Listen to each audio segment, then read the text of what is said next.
Hey, what's up friends? Grant Baldwin here from the Speaker Lab. Welcome back to another speech breakdown where today we're going to be taking a TED Talk called Reggie Watts Disorient You in the Most Entertaining Way. There's a lot of things Reggie does here, some big risk that he takes. You can watch the audience get in with him as he goes there. We're going to talk about audience density and crowd density as well. There's a lot of interesting things you can learn here. This is a unique, very unorthodox type of talk. So let's get right into it. Here's the speech breakdown of Reggie Watts TED Talk.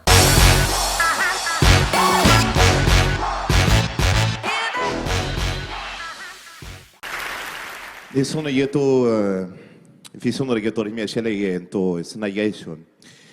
Me todo eu também sou no tutor e através no reconto de chamar eu com a outra hoje de hera e da outra coisa de ideia. Let's talk about two things here out of the gate. One is how you look at visually as a speaker. The audience is immediately going to be making some assumptions about you, right? So if he comes out on stage, you have no idea who Reggie Watts is. He comes out on stage and you're immediately going to be wondering, what's up with the hair? The hair is fascinating, right? You think, is this going to be serious? Is this going to be funny? Is this just some like crazy hippie guy? We have no idea where this is going to go if we don't have any context of who this guy is. And so understand that how you dress, how you present yourself, how you look visually, the audience is immediately going to be making some assumptions about you, right? So that's one thing to be aware of. The other thing is whenever you come out, those first few seconds are some of the most powerful seconds that you have to engage an audience. So he sounds like speaking in another language, no idea what he's saying here, and no idea where this talk is going to go. So if he carries this on for too long, the audience is just kind of like, okay, is he gonna do this the whole time? Is this like a shtick or something? But I'm assuming pretty quickly here, he's going to make a transition into what he's saying and where he's going with this.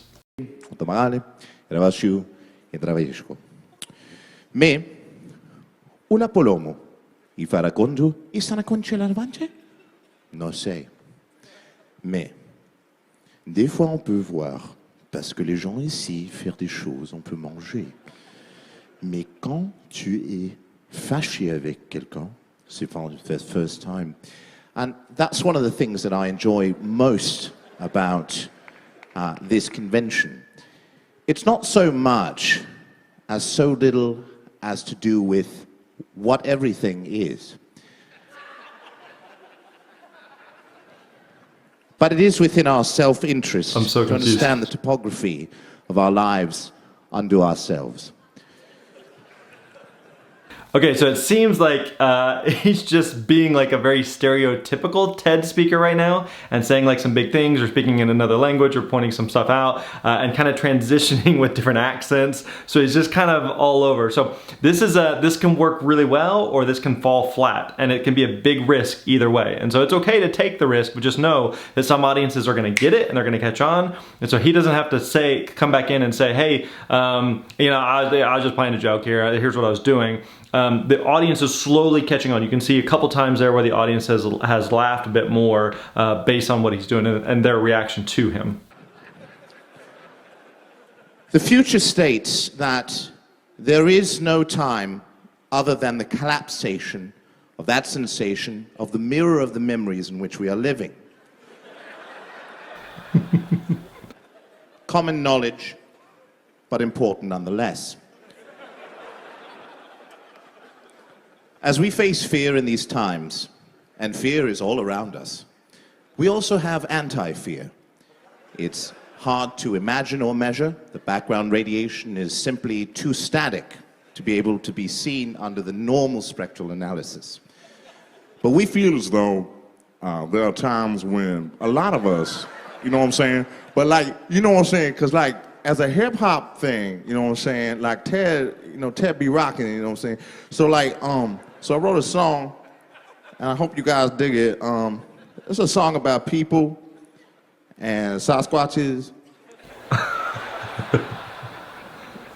Now, this could be any of this could be callbacks to previous things that have happened within the present or within the overall conference or the event. So if he is referenced, like if someone talked about Sasquatches in a previous TED Talk at this event and the whole audience was in on it, then this is a good little reference here. Now, obviously us watching outside, we have no idea what exactly he's referring to other than maybe he's just saying random things about Sasquatches.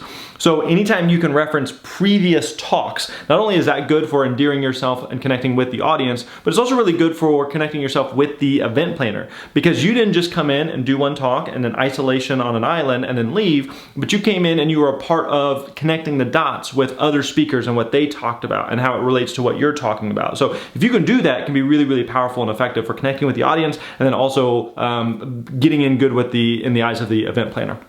Other French science stuff. That's French science. Okay. Here we go. I've been trying and all around you that I'm in trouble,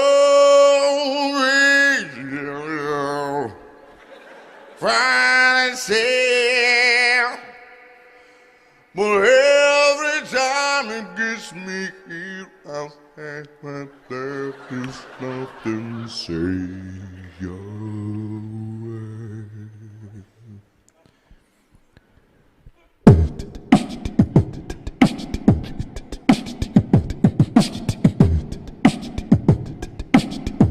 Now you can tell a little bit here that the audience isn't quite sure how to react to this, right? They were kind of laughing. He kind of finishes that one set, he goes into this new set, and there's a chance for applause to happen there. The audience wasn't really sure, like, should we applaud, should we not applaud? And so it's taking a couple minutes for the audience to kind of come around to what he's doing and where he's going and their place in this and how they should be responding and reacting.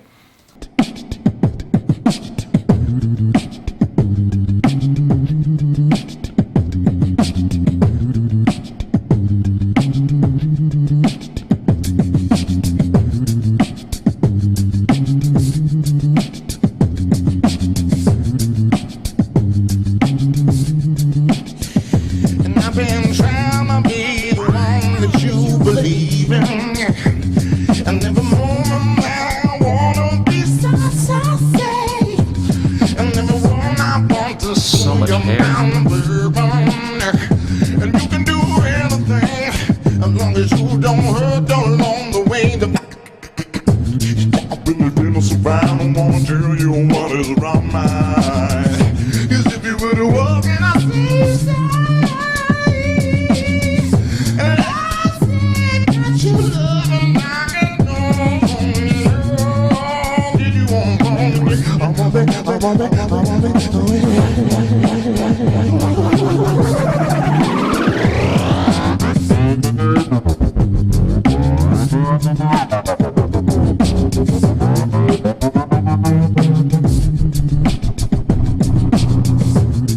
And it's like, you know, you can use as many of those things that you want, right? Good. And the computer models, no matter how many that you have and how many people that you use, are never going to be able to arrive at the same conclusions. 4 years ago, I worked with a few people at the Brookings Institute, and I arrived at a conclusion.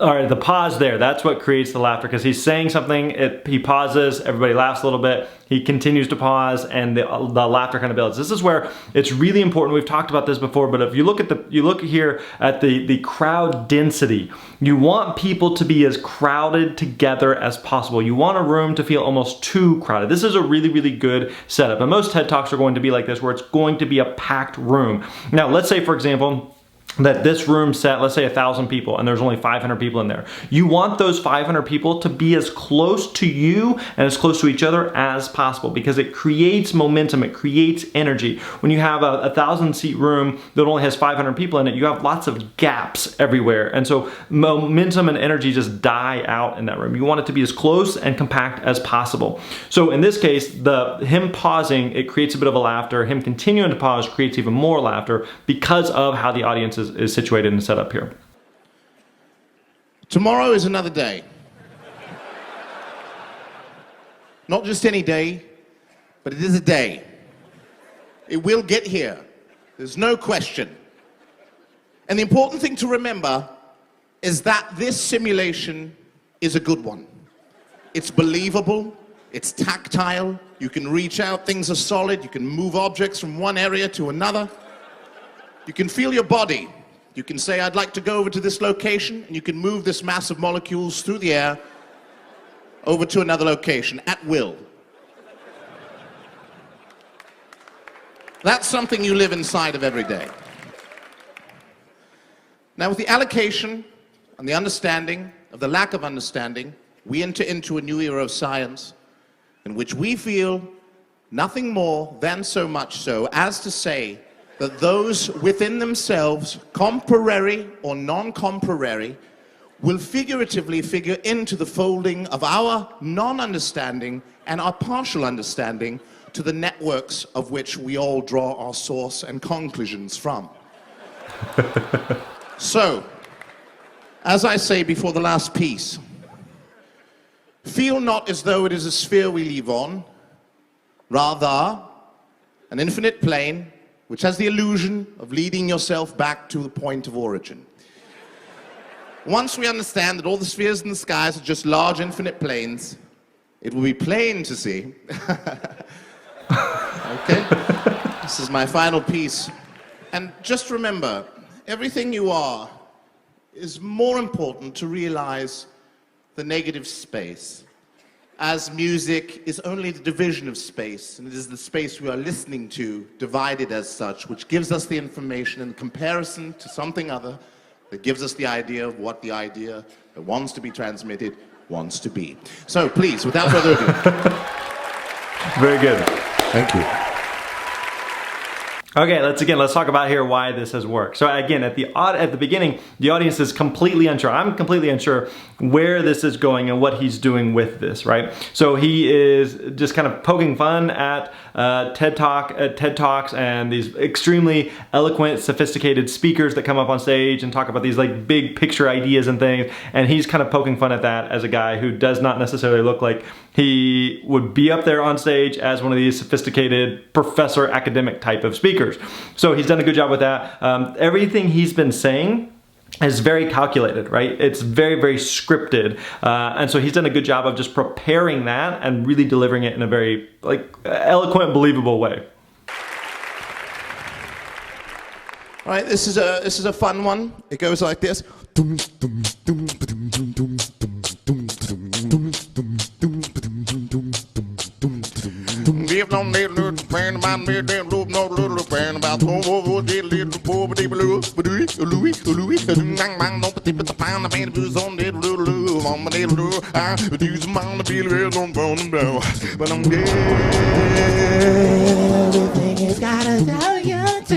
Okay, now for the last piece I'd like to do, this one goes very similar to this. I hope you guys recognize it. Here we go.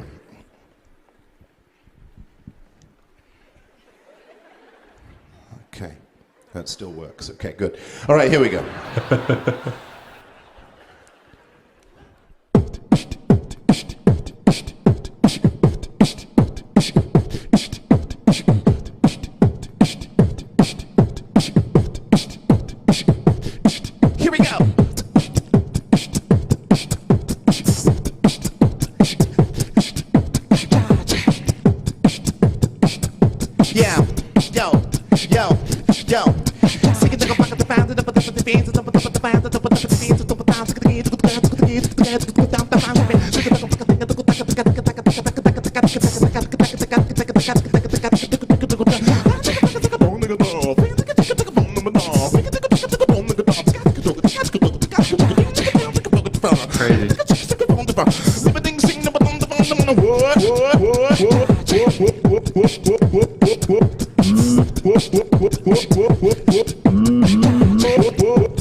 The hair.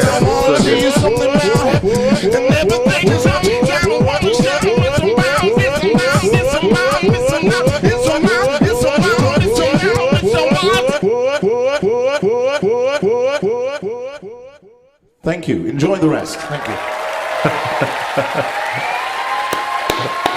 Very good. Very good presentation. All right, there you go. Hope you enjoyed that speech breakdown. As always, don't forget to like the video below. Don't forget to comment. Let us know if there's something that you learned from this that you're going to be applying to your next talk or presentation. And finally, don't forget to subscribe to the channel. You don't want to miss out on any of these speech breakdowns that we are bringing you every single week. All right, my friends, we'll catch you next time. You're awesome.